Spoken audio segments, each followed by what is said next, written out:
Hey guys, so the last video I covered the 4 different aspects to building a good guard. So today we're going to focus on more the guard retention, kind of mid-range defense, okay? So go ahead and stand up. So it's kind of difficult to cover this like in a step-by-step process. It's not like an arm bar where it's like a technique. It's more a lot of different details that I see people make. So what I'm going to try to do in this video is show like 4 or 5 different main details I think a lot of people miss that'll help a lot. Okay, so what I'm talking about mainly here is like when you're on your back and the guy's trying to find a way around your guard and you don't have grip. So this kind of just base defense, okay? So the first thing I'm always trying to look to do is keep the guy centered in front of me. If he starts getting around to the side over here, I start to feel a little bit uncomfortable, right? So I need to try to get back to the center. So let's talk about some things here to defend, okay? So first off, whatever side he's passing to, let's say he starts going this way, right? I want to keep my elbow and knee tight. Actually, do that one second.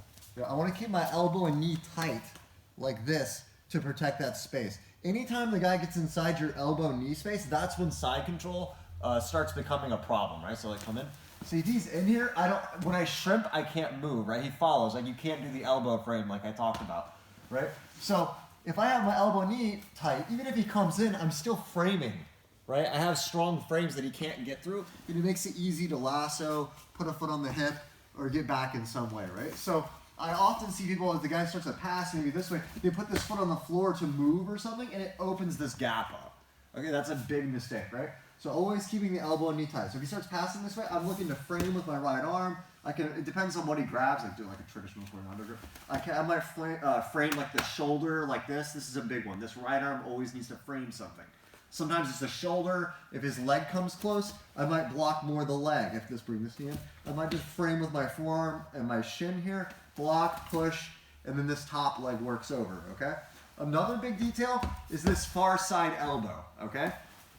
So a lot of people, I'll see if the guy starts going this way, they start pushing with both hands, right? And it makes it much easier to turn your hip over, okay? One of the big things you're trying to do is to not let your hip, get turned over this way, okay? If I'm here and he's controlling my pants, he starts going this way and my hip turns, it's hard for me to get my foot back in to do something, all right?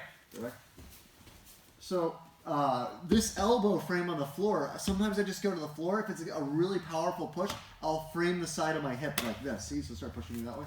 See, that keeps me strong and flat. Now it's easy to work this foot in, right? I can get this foot on the bicep to center up like that, all right? That's another really useful principle as well, is that whatever side the guy's passing to, your opposite side leg is the leg that should be working to recompose you. So if he goes this way, right, and I'm reaching, don't go so far, right, and I'm reaching with this leg to try to recompose, I'm opening this elbow knee space, which puts me in a bad position, right? So you always want to focus on keeping this protected and be using this foot, the outside leg, on the shoulder. If he grabs my pants, often I'll put it in the bicep. Don't even grab the sleeve. You don't need to use the foot in the bicep only for spider guard. It's a useful way to center. Okay, so I'm here like this. Now this foot can push down and center my hip up. Okay, I also use my hand here, like on the shoulder or on the shin. You can spin yourself with that as well. Okay. Another really useful detail. Okay, so I'm here defending. I always want the guy centered. Is lift your feet up. Okay, I see a lot of guys with their feet really low like this. If the guy is going to try to Toreando me or knee cut me, the first thing he needs to do is control my legs. So if I'm here like this, he just grabs my shins and runs around. He's already halfway around and I'm a step behind, right? Lifting my feet makes that harder. He starts grabbing my pants, my feet are already in the biceps, okay? Which, as long as he's holding the pants, it kind of acts as a spider guard. I don't have to hold his sleeves, right? If he's holding, he's connecting. So if he runs this way, right, it just kind of keeps me attached to him. So he's got to let go to regrip. Okay, so always having your feet up makes it more difficult for the guy. Another benefit of having your feet up and crunching into a tight ball like this is it puts less of my back on the mat. Okay, I see some guys playing their guard like down like this, and it's like there's more surface area on the mat, so it's harder to spin. When I go like this, I'm like a top, right? If you just stand a little bit closer. See, I can literally spin myself like this, right? Because I'm really tight, like in a ball, like that, right? The more you open here, as guys move, it becomes harder to move yourself, right? So knees tight to your chest, feet up, crunch into a tight ball. He starts to go this way a little bit. I look to a frame. I can use the elbow on the floor if I need to. I can frame the side of my hip if I need to. I can use the foot here or just the hand here in itself can help me spin back to the center. Okay? Another thing to look out for here, there's three main ways the guy's going to try to get around your legs, okay? He's going to try to go around in like a Toreando type motion, okay? Either with a one-arm throw or two-arm, okay? Or he's going to try to trap a leg to either knee cut or like force half guard or something like that, okay? Or if your feet are up, sometimes the guys start trying to stack you, okay?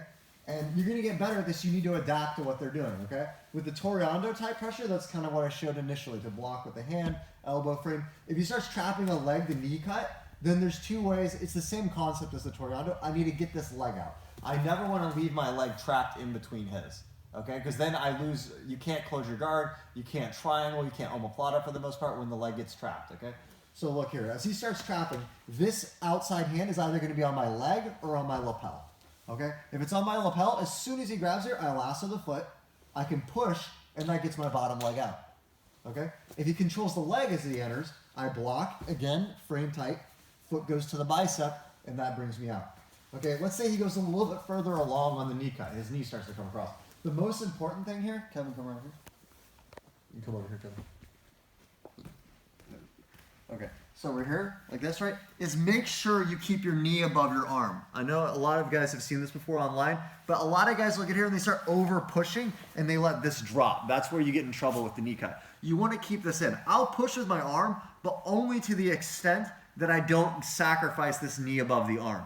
Okay, so if he's close, I can push. If this is farther away, then fine, I won't even push anything. I just don't want to sacrifice. You don't want to end up like this. That's when his knee drops, and then you start having to knee shield. And the knee shield can work like to defend a bit, but it's a lot harder to get this bottom leg back out, okay? So what we want is when he comes in for the knee cut, I just block, keep my core tight here, frame with both hands.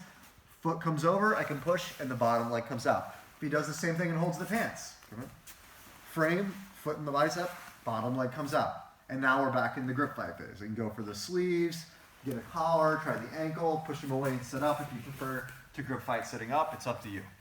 And then the last one, the stack, you know, that takes a little bit of like preemption. I like to keep my feet moving, right? So I don't just stand here statically like this. It makes it easier. Okay, so if I'm moving my feet, sometimes I'll generally have like one high, one low, like that. So if he starts trying to dig for a stack, like it's hard to kind of establish the ankles. If he starts digging for underhooks, right? I can like actually go to double. Yeah, I can drop my hips quick and get back, right? And actually do the opposite. I don't want to crunch tight. I want to get like a book, be like flat on the floor, right? And then I'll try to work my feet back in, okay? So I could probably go even deeper on this, and in the future, I'm going to revisit a lot of the things I show, because the reality is like showing a technique like an arm bar or triangle, it's like a very step-by-step process. But when you guys are really sparring, like for any technique I show, there may be 15, 20 ways to mess it up that you kind of, it's hard to teach unless I see you there sparring. So the way I want to approach this is I'll introduce you guys like maybe 5 or 6 different concepts at a time. And then you guys can play with that stuff. And in the future, as I get questions and stuff, I'll revisit these topics and throw in some other small details. Because like often, like for everything I show, there may be 4 or 5 things that I'm not even recognizing that I'm doing because you guys didn't ask the question or show what you were having a hard time with. Okay? So basically we covered the elbow on the floor, keeping the elbow and knee tight, using your outside leg to center yourself up, keeping your feet elevated and staying in a crunched tight position, using your near side arm to push, but making sure not to give up that elbow knee space when doing it.